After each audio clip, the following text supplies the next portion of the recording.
Do you feel like you've been bait and switched being out in Surprise this spring training, because it's been a whole lot of cold, a little bit of rain of sorts today? What's the feeling like out there with the weather?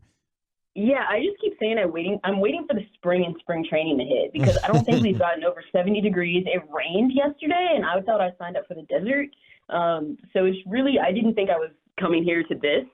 So it's been quite a situation. And then I heard what was going on in Dallas today, and I was like, I don't know where I'd rather be right now, honestly, because there's so many different weather events going on. Yeah, and within that, I mean, I imagine that Jacob deGrom's back did not sign up for the weather, and it seems like there's been multiple pitchers who have actually had, kind of back tightness and things where the Rangers have been kind of cautious, is the word I think we'll use, with the way that they use them. What has been the kind of health aspect of it with the Rangers pitchers, particularly deGrom, and does the weather concern all of that? Yeah, I think deGrom is fine. He threw a bullpen yesterday. That was his third bullpen of the spring. Obviously, we all know he got set back that first day. We came in spring training, it was raining, it was 30 degrees. It was just like he came in with tightness. Chris Young was like, hey, we don't want to aggravate this. We don't want to do too much. It's February 15th. We don't need our, ace, our, multi-million-dollar pitcher to go down because we were stupid, basically. So they laid off of him. Like I said, he did throw that bullpen yesterday, even after or before it rained, should I say, and he should throw another bullpen sometime this weekend. So cautious is definitely the right word. Nathan Eovaldi also has a similar side issue as Jacob deGrom had, and again, it's not middle of June or September. They're just laying off, taking this cautiously. They spent a lot of money on these guys. You want to handle your investments with care, and they're clearly doing that. I'm not going to lie to you, Kennedy. I know it's early on in spring training, but just the concerns that we're already hearing when it comes to injuries, I know trying to alleviate that as much as possible. Is this kind of what we need to brace ourselves for, possibly for this rotation throughout the course of the year? The nicks and the cuts and bruises, those kinds of things, like small things, maybe not necessarily big, but something to have to pay attention to all season long. I mean, I think that's something that has been in the forefront of everybody's mind, even when all these signings were being made. That is something that a lot of these pitchers came in with injury concerns. That's why they have so much depth now. They added so many arms that maybe they were preparing for one to go down, and nobody's healthy all the time. Nobody has a rotation that's fully healthy the entire season. But specifically as it goes to deGrom and Eovaldi, Chris Young did emphasize that these guys, if this was the regular season, if this was the playoffs, they could very easily pitch through this. So, taking it day by day, taking it cautiously. I think, nicks and bruises happen throughout a season. It's a long 162, but I don't think this is going to be an everyday occurrence. Obviously, sure, this is something to keep an eye on, especially with Jacob deGrom, as we've all chronicled his last few years in the big leagues. But I don't think this is at the moment, something to, scream and cry over just yet. We're talking to Kennedi Landry of MLB.com. She covers the Texas Rangers. Kennedy, I've been fascinated with Jackson Clint Frazier and his integration into a lot of the, kind of lineups that we've seen from Bruce Bochy. Where does it seem like he stands with, this entire look at who's going to play left field and how the outfield is going to shake up for these Rangers? I mean, at the current moment, I think Clint Frazier does kind of seem like he's on the outside looking in, just because he came in on a minor league deal and NRI to big league camp. Again, that's another guy who we've all seen the ups and downs of his career, from being a first-round pick to, being a top prospect with the Yankees, and then kind of the downslope from there. But he did work a lot with hitting coach Tim Hires. He fixed his swing a little bit. He's got a little bit of pop, the pop that we saw when he was early on a big prospect with the Yankees. So, again, outside looking in, I do think he has a chance to make the opening day lineup, but we all know left field's really crowded, and the signing of Robbie Grossman maybe strengthen that up a little bit. Obviously, he has a heavy left-handed splits. He doesn't hit right-handers very well, but he's a 12-year big league veteran who really is a really solid presence in the back third of the Rangers lineup, who Bruce Bochy said we're not going to lock him into a platoon yet, but he started 4 of the, I think, 8 or 9 games so far this spring. He seems like he's at the very least the clubhouse leader in left field, especially when you look at Brad Miller, Josh Smith, Bubba Thompson, Clint Frazier, like you said.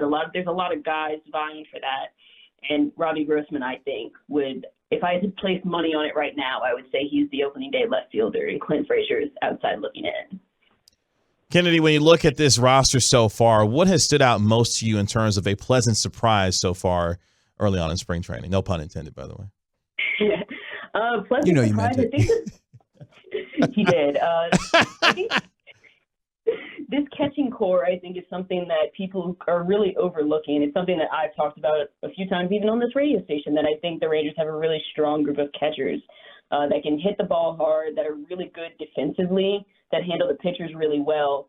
Jonah Heim really broke out last year when Mitch Garver was hurt, and people keep forgetting that Mitch Garver did win a Silver Slugger just in 2019, but he's gone through some injuries since then, and especially if they're splitting these reps 50-50 behind the plate. I think that takes a lot of the stress off of Mitch Garver's body, allows him to DH a little bit more, allows both of them to be in the lineup all the time, really. And even Sam Huff, as the third catcher, has a lot of power. We all know he was hitting 500-foot homers back in AAA and in Frisco, in Round Rock. So, again, I think this catching core is something that will really lengthen the Rangers lineup. We talk about that top four with Seager, Semien, Garcia, Lowe, and the rest of it kind of has some question marks, but if those two can both have a solid, healthy offensive season, the Rangers will be so much better for it. And I think that's, highly possible.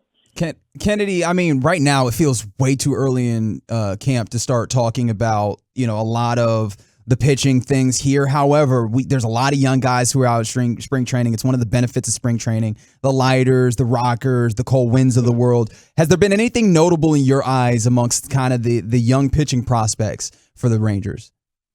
Yeah, I think Leiter and Rocker pitched in the same game the other day. They said probably for the first time ever, even, overlapping those 2 years at Vanderbilt, they both had allowed the leadoff runner on, one Jack by hit by pitch and Kumar by a single. But they really calmed themselves down, worked out of it, really looked like professionals out there.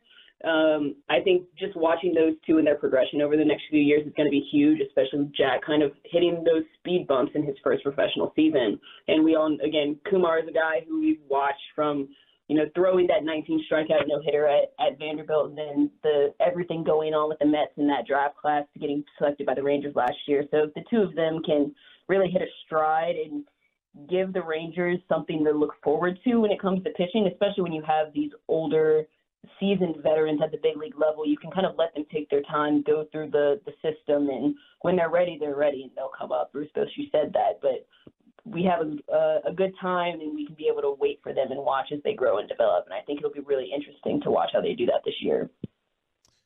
Kennedi, what's something that you observed so far in spring training that you didn't expect to see so far in spring training? Oh, that's a good question. She sounded surprised, KG. You need to up your game. I see what you did there. I mean, something that I really didn't expect to see.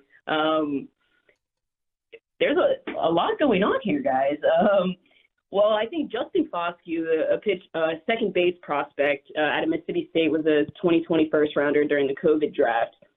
He's absolutely smashing the ball. And we always knew he had the power, he had the hit tool, all of those things, but he hit home runs in his first two appearances in Cactus League games. He looked really good. He doesn't really have a spot defensively because of all of the infielders that the Rangers have locked up for the foreseeable future. But as we all know, if you can hit, you'll get to the big leagues soon enough, and I think he can hit. He hasn't yet played at AAA. He'll probably start there this year, and I think he's a real big prospect to watch. Even if he doesn't make his debut with the Rangers, he gives some good draft capital or trade capital there, I should say. Yeah, the thing with Foscue is obviously he is entirely blocked when you talk about middle infield. Does he have like a secondary, I guess, for lack of a better word, role that he could come up and play, or how could he possibly break in with the big league club?